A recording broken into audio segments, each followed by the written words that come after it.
With any luck, today marks the end of perhaps the most spectacular failure in the history of congressional investigations, the effort to find a high crime or misdemeanor committed by Joe Biden and then to impeach him for it.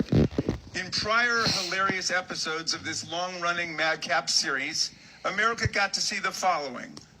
One, nearly 20 fact witnesses who could not identify a single act of wrongdoing by President Biden, much less a high crime and misdemeanor, and who overwhelmingly testified that Biden was not involved in any of his family's business adventures.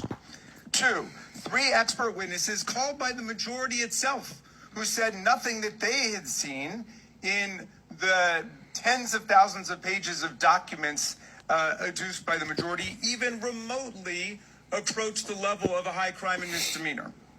Bank records which show exactly what all the witnesses told us, that Joe Biden was not involved in his family members' businesses.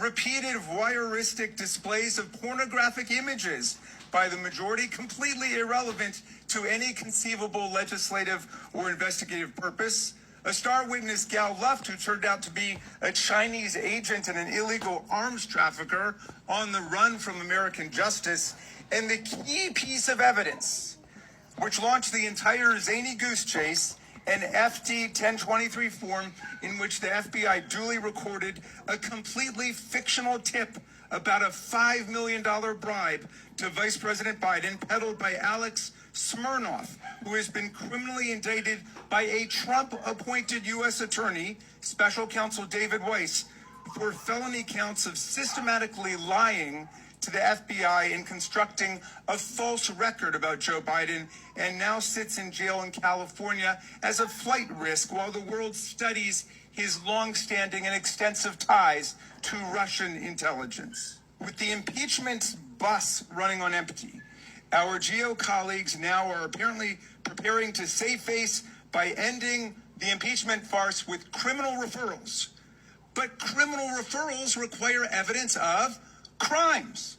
And the only crimes we have seen are those of the GOP's own star witnesses, like Russian asset Alex Smirnoff, Chinese agent Gal Luft, Devin Archer, and Jason Galanis.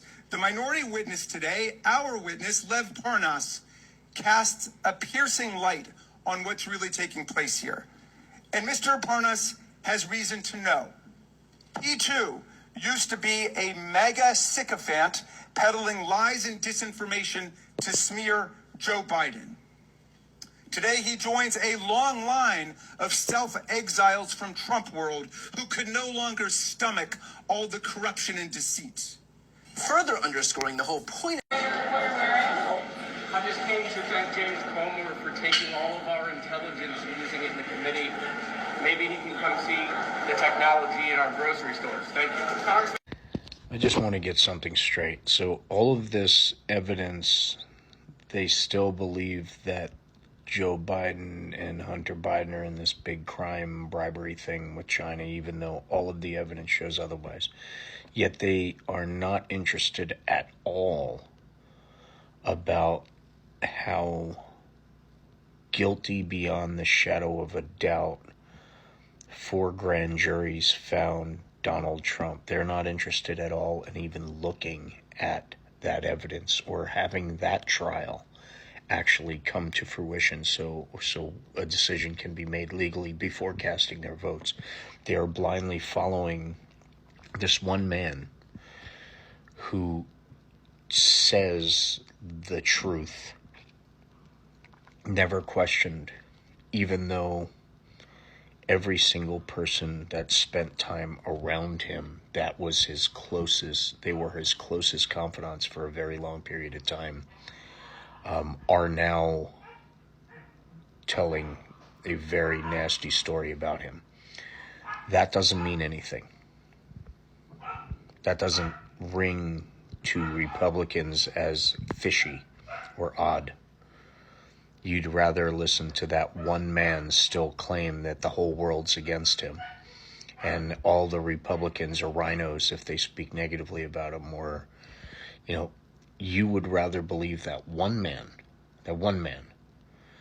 than lifelong civil servants, Republican civil servants, that spoke up or investigated Donald Trump. War heroes. People who dedicated their entire life to serving their country in every single way they could, bone spurs or not. But you're taking the word of the one man who is proven over and over again to be completely full of crap. You're still taking his word for it. And every other single person and organization is a liar and out to get him. And it's all a conspiracy because he said so. And you're believing him over everybody else, including his own family? Yeah, that makes perfect sense. The billionaire that needs your money. That's not going to have to ask for campaign contributions and can't be bought by anybody because he has more money than he knows what to do with. That billionaire that asks for your money every other week. That guy. He needs your money again. I think it's about $560 million by Monday. It's 4 days. Can you scrape that together for him? Please do. He needs it.